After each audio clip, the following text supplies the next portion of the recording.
bitoye cyangwa ibyo umuntu ashitseko bashaka kubibona gutya abandi akabona uko. Ariko muri severe tugerageza tukavuga tuti icyo twatoye tugisangiye n'abandi ni no mu ntumbero y'iki ibiganiro mwene ibi. Twebwe ibyo twabonye twabisanze ku rubuga n'ingibi byagenda mu birabe ngibi ni mu birabe ngene hanyuma namwebwe mube ibyabona by'icyo dushikirije. Ni nkaha umuntu babavuze bati ahantu bakorana naka ahantu uyu niwe yarajejwe iki nari hafi baziyo bakwagirije za canke icyaha novuga gihambaye nk'uko mugabo ukaba udashobora kwiregura ngo uvuge uti jewe ibi byagenze gutya na gutya ibya naka bivuze uko mugabo nanje bimeze gutya kugira ngo natwe twumva aho kuri kuri. Icyo nicyo kitubangamiye n'ibyashoboka abo dushobora gushikira tuzobashikira mugabo uwo ari we wese dushobora kumuha akanya ko gushobora gutanga nivuga mu gifaransa version yiwe nawe cyangwa igishinga nawe ciwe. Ikindi kenshi ko turi mu rwego rwa gisirikare nagira mvuge nti hari ibibazo tucibaza bwari ufise abasirikare ukagira n'abasirikare bavuga ko ku tariki 29 kwezi kwa kane amaswa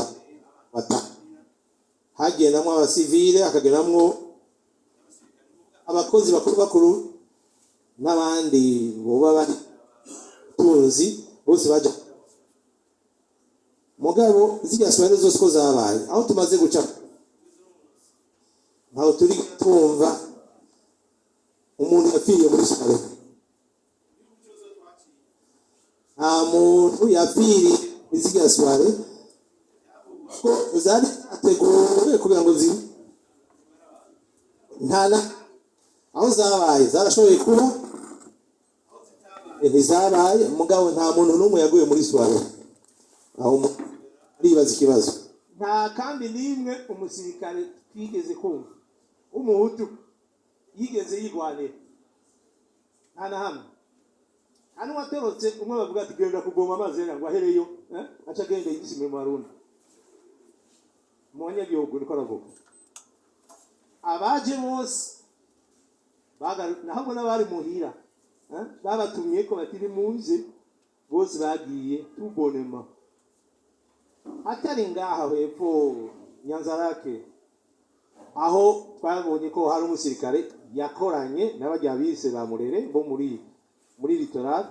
Nta handi twigeze twumva abasirikare bashoboye kwigwanira canke bagwanye nk'abasirikare bari hamwe bakavuga ati ebana ko turabahuta turahonye duhunge canke twigwanire canke tugerageze sabe ingene twokunyegeza. Bagiye nk'amazi nta n'umwigeze amenya ibyabaye. Naho rero tuvuga tuti ibyo ni ibibazo tucibaza ahubwo ko turi hano ngira ngo n'abarongoza karoho bari mudufashe nyine gutohoza n'amategeko nayahe yatumye atamusoda n'umwe atoroka n'umwe yinyegeza n'uri mu bitoke hari abarungitse muri nibwo bari bise congé illimité bari benshi cyane bagiye nta n'umwe yasize ku icumu utaje bamutoreye muhira mbwa abandi bose barashitse ku ikambi. Twebwe mfasha karoro gatoya by'Igitega mwumvise baje kwica ntare bakamwicira muri komando. Abagiye guhamba ntare bakubwira ngo aba bose bose twabasanze baryamye muri komando bababoshe baba bose twara dutinya ngaho Igitega. Abari tariki 30 ibintu byaraye bibaye nta numwe aramenya n'ibyabaye parmi civile mugabo abantu isizi bamaze gushika muri komando.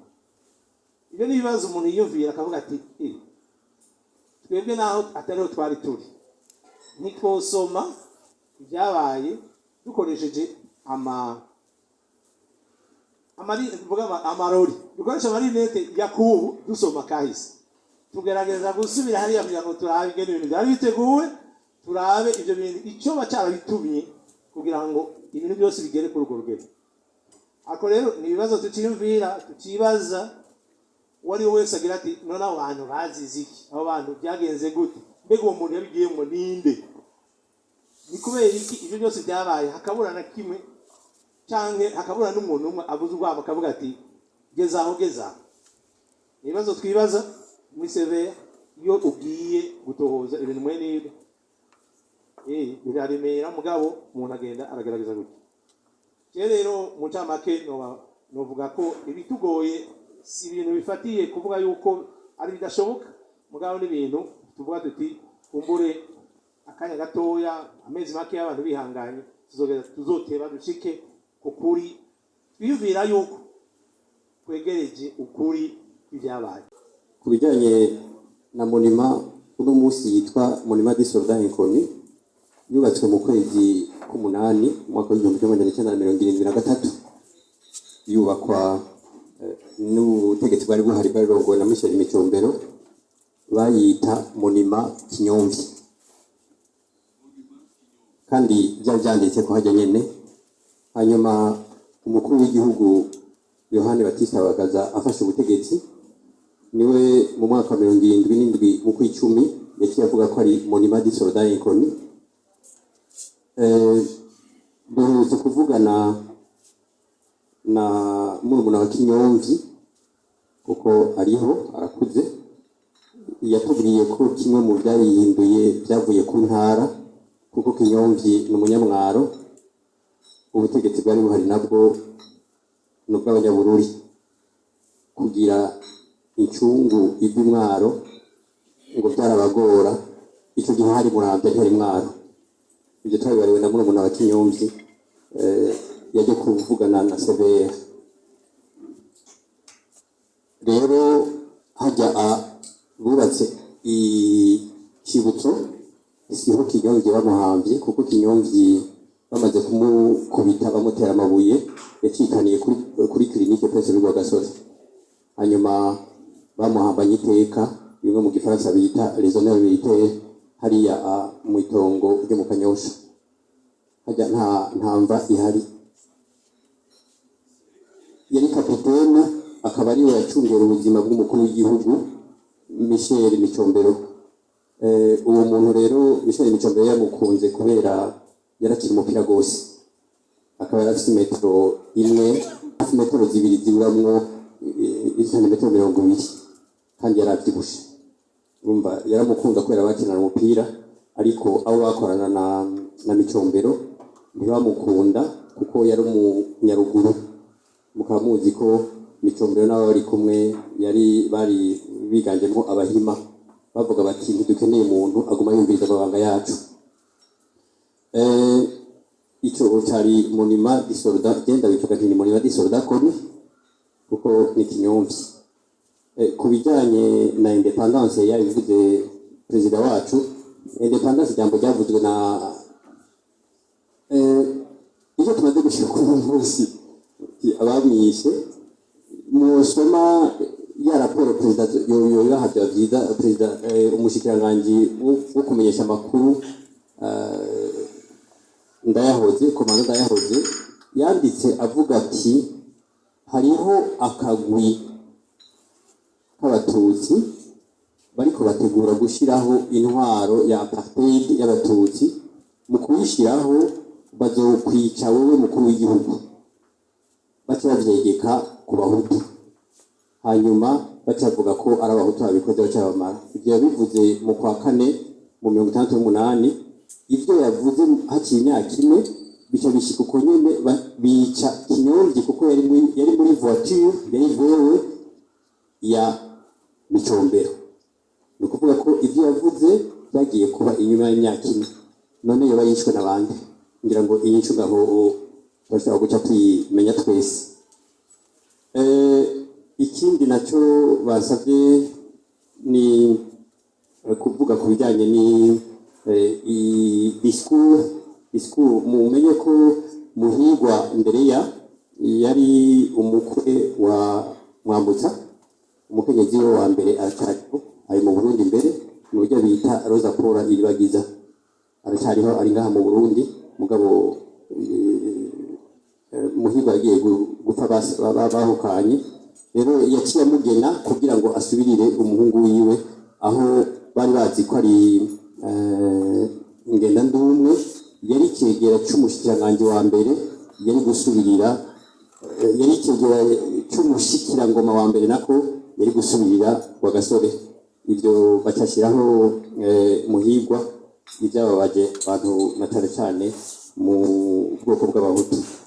Ijambo rero yavuze yari yajyandikiwe na Ngendandumwe, hanyuma igituma badakunze kurivuga, Ngendandumwe yashizemwo ibintu kuko yari afise lisansi muri ekonomi, yari yashizemwo ibintu ngo Muhirwa atashaka, hamba carita avuga ivyiwe.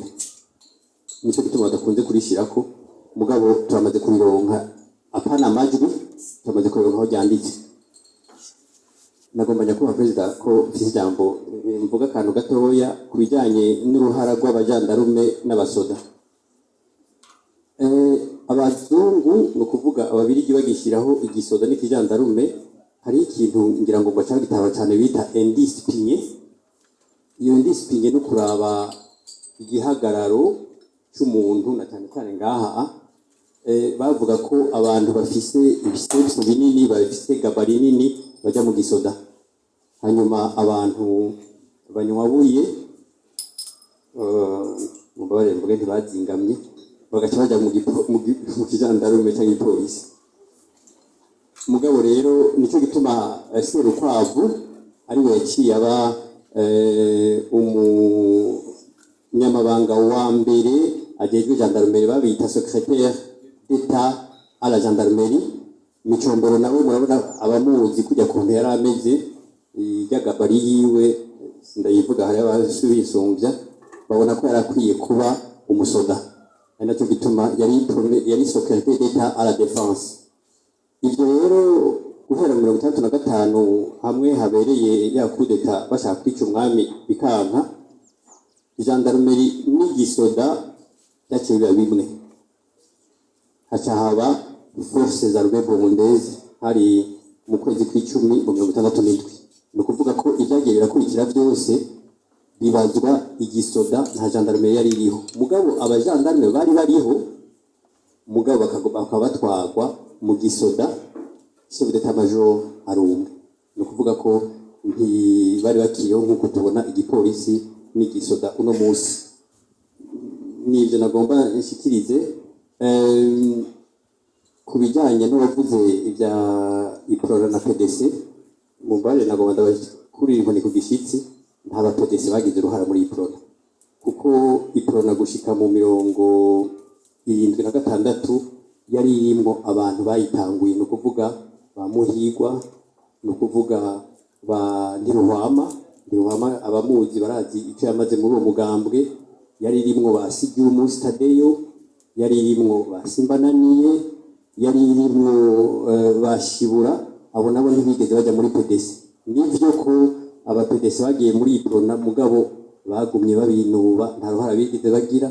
Niko habe tuvuga ngo ivyabaye ibyagiye birakurikirana ngo byaba byagizwe n'abantu binyegeje muri iprona ngo kubera PDC. Oya habanamba, abatwara inzego za iprona bagumye ari babandi bagendanye na Rwagasore, harimwo n'abandi bitwa Pio Masumbuko. Nivyo nyakubahwa perezida nagomba ndabitse ko murakoze.